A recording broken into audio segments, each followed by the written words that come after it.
Hi, let me explain. See, we quickly move on as a people. Just 3 years ago, we went through one of the deadliest times of humanity. The COVID-19 pandemic caught us by surprise. We watched how millions of people died. Estimates put it about 6 million deaths due to the virus.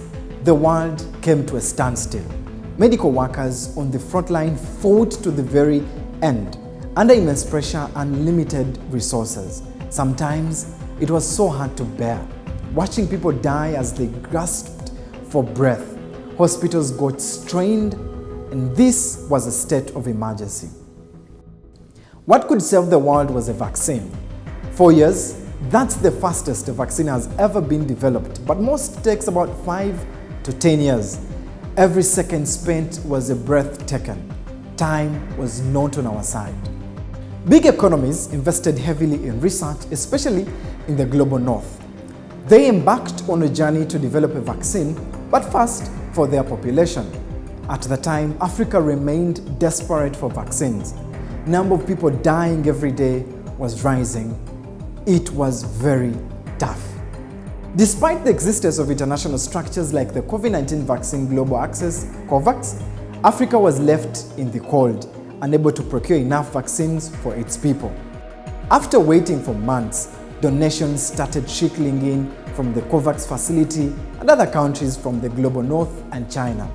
This was a big lesson for African leaders. In April 2021, African Union Commission and the African Center for Disease Control held a summit calling for a framework of action that will enable Africa to manufacture 60% of its vaccines by 2040. But what will this ambitious dream take? 3 years down the road, we have moved on.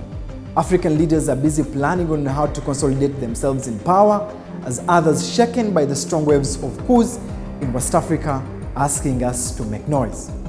So here is the noise. Are we ready for another pandemic? Did we draw any lessons from the pandemic?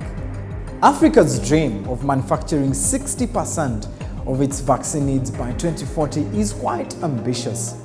But all of us have that hope that if we start today by being deliberate about implementing the blueprint in the PAVAM commitment, hold ourselves accountable to the target set, we shall indeed get there.